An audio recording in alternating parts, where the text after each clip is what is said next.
प्रिय श्रद्धालुओं, जय श्री कृष्णा, जय श्री राम, जय श्री राधे राधे, जय श्री महाकाल। इस वीडियो में आपको श्रवण कराएंगे परब्रह्म श्री कृष्ण और श्री राधा से प्रकट चिन्मय देवी और देवताओं के चरित्र। श्री नारद जी ने कहा, प्रभु, देवियों के संपूर्ण चरित्र को मैंने संक्षेप से सुन लिया। सम्यक प्रकार से बोध होने के लिए पुनः विस्तार पूर्वक वर्णन करने की कृपा कीजिए। सृष्टि के अवसर पर भगवती आद्या देवी कैसे प्रकट हुई, वेद वेदताओं में श्रेष्ठ भगवान देवी के पंचविद होने में क्या कारण है, यह रहस्य बताने की कृपा करें। संसार में प्राणी जिनके अंश एवं कला से उत्पन्न है, उन्हें त्रिगुणमयी बताया है। अब मैं उनका चरित्र विस्तार के साथ सुनना चाहता हूँ। सर्वज्ञ प्रभु, उन देवियों के प्राकट्य का प्रसंग, पूजा एवं ध्यान की विधि, स्तोत्र, कवच, ऐश्वर्य तथा मंगलमय शौर्य भी सुनने के लिए मैं उत्सुक हूँ। भगवान नारायण कहते हैं, विराट नारद, आत्मा, आकाश, काल, दिशा, विश्वगोलक तथा गोलोक धाम ये सभी नित्य है, कभी इनका अंत नहीं होता। गोलोक धाम में एक और वैकुंठ धाम है, नम्र पुरुष वहाँ जा सकते हैं। ऐसे ही प्रकृति को भी नित्य माना जाता है। यह परब्रह्म की सनातनी लीला है। जिस प्रकार अग्नि में दाहिका शक्ति, चंद्रमा एवं कमल में कमनीयता तथा सूर्य में प्रभा सदा वर्तमान रहती है, वैसे ही यह प्रकृति परमात्मा में नित्य विराजमान है, कभी यह उनसे अलग नहीं रह सकती।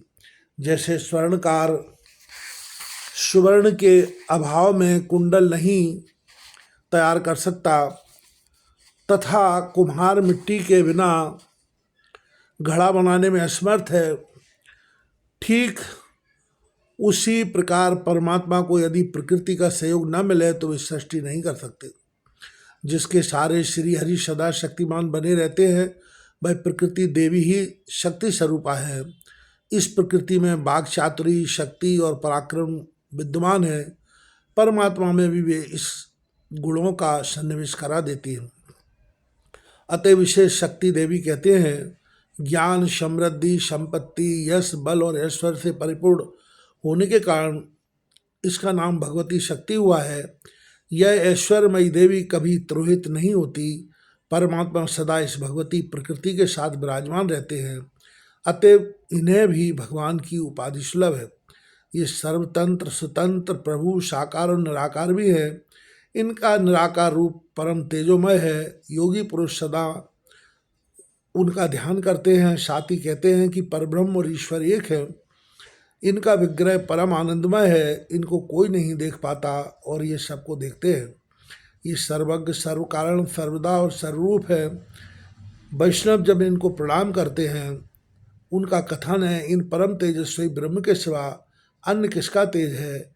ये ब्रह्म परम तेजोमय मंडल के मध्य भाग में विराजते हैं। वे सूक्ष्ममय, सर्वरूप और संपूर्ण कारणों के भी कारण हैं। जब इन्हें साकार रूप से प्रकट होने की इच्छा हुई, तब इन्होंने अत्यंत सुंदर एवं मन को मुग्ध कर देने वाला दिव्य रूप प्रकट कर दिया। इनकी किशोर अवस्था है, ये शांत स्वभाव है, इनके सभी अंग परम सुंदर हैं। इनसे बढ़कर जगत में दूसरा कोई नहीं है। इनका श्याम विग्रह नवीन मेघ की कांति का परम धाम है। इनके विशाल नेत्र शरत काल के मध्याह्न में खिले हुए कमलों की शोभा को छीन रहे हैं। मोतियों की शोभा को तुक्ष करने वाली इनकी सुंदर दंत पंक्ति है। मुकुट में मोर की पाँख सुशोभित है। मालती की माला से ये अनुपम शोभा पा रहे हैं। इनकी सुंदर नासिका है, मुख पर मुस्कान छाई है। ये परम मनोहर प्रभु भक्तों पर अनुग्रह करने के लिए पधारे हैं। प्रज्वलित अग्नि के समान विशुद्ध पीतांबर से इनका विग्रह परम मनोहर हो गया है। रत्नमय भूषणों से भूषित इनकी दो भुजाएं हैं। इनके हाथ में बांसुरी सुशोभित है। ये सबके आश्रय, सबके स्वामी, संपूर्ण शक्तियों से युक्त एवं सर्वव्यापी पूर्ण पुरुष है। समस्त ऐश्वर्य प्रदान करना इनका स्वभाव ही है। ये परम स्वतंत्र एवं संपूर्ण मंगल के भंडार हैं। इन्हें सिद्धि, सिद्धेश, सिद्धिकारक तथा परिपूर्णतम ब्रह्म कहा जाता है। इन देवाधिदेव सनातन प्रभु का वैष्णव पुरुष निरंतर ध्यान करते हैं, इनकी कृपा से जन्म मृत्यु जरा व्याधि शोक और भय सब प्रभाव रहित हो जाते हैं। पर ब्रह्मा की आयु इनके एक निमेष की तुलना में है। यही ये आत्मा परब्रह्म श्री कृष्ण कहलाते हैं। कृषि तद भक्ति परक है और ना का अर्थ है तद दास। अतः भक्ति और दास भाव देने की जिनमें योग्यता है वे कृष्ण कहलाते हैं। कृषि सर्वार्थवाचक है, ना से बीज अर्थ की उपलब्धि होती है, अतः इनको आदि सृष्टा मानते हैं। ये अकेले ही सृष्टि करने के विचार में थे। इन्हीं के अंश काल ने इनको इस कार्य में उन्मुख कर रखा था। आगे वेदव्यास जी भगवान वर्णन करते हुए कहते हैं, श्रवण कीजिएगा, यह सारी कथा आपको देवी भागवत महापुराण के आधार पर श्रवण कराई जा रही है। तब इस शिक्षामय परम प्रभु ने अपनी रुचि के अनुसार विग्रह को दो भागों में विभक्त कर दिया। इनके वामांश भाग को स्त्री कहा गया और दक्षिणांश भाग को पुरुष। सनातन पुरुष उस दिव्य स्वरूपणी स्त्री को देखने लगा। उसके समस्त अंग बड़े ही सुंदर थे, विकसित कमल के समान उनकी कांति थी। दोनों श्रेष्ठ नितंब चंद्रमा के बिंब को तिरस्कृत कर रहे थे। परम मनोहर श्रेणी के समक्ष कदली का स्तंभ नगण्य था। श्रीफल के आकार की तुलना करने वाले मनोहर दो रोज थे। सुंदर उदर प्रांत पुष्पों के हार से सुशोभित था। क्षीण कटिदेश प्रभु के मन को मुग्ध कर रहा था। उस असीम सुंदरी देवी ने दिव्य स्वरूप धारण कर रखा था। मुस्कराती हुई वह बक्किम भंगियों से प्रभु की ओर ताक रही थी। उसने विशुद्ध वस्त्र पहन रखे थे। रत्नमय दिव्य आभूषण उसके शरीर की शोभा बढ़ा रहे थे। वह अपनी चकोरी रूपी चक्षुओं के द्वारा श्री कृष्ण के श्रीमुख चंद्र का निरंतर हर्षपूर्वक पान कर रही थी।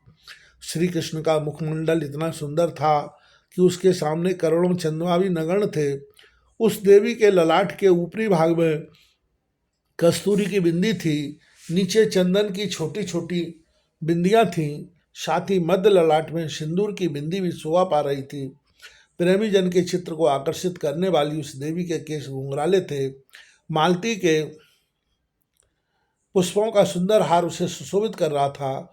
करोड़ों चंद्रमाओं की प्रभा से सुशोभित सुप्रकाशित परिपूर्ण शोभा से उस देवी का श्री विग्रह संपन्न था। वह अपनी चाल से राजहंस एवं गजराज के गर्भ को नष्ट कर रही थी। श्री कृष्ण परम रसिक वर्ग एवं रास के स्वामी हैं। उस देवी को देखकर रास के उल्लास में उल्लसित होके उसके साथ रासमंडल में पधारे। रास आरंभ हो गया। अनेक प्रकार की सजावट हो रही थी, मानो स्वयं श्रृंगार ही मूर्तिमान होकर उपस्थित हो। ब्रह्मा के पूरे एक दिन तक सुरंड संभोग होता रहा। तत्पश्चात जगत पिता श्री कृष्ण को कुछ श्रम आ गया। उत्तम व्रत का पालन कर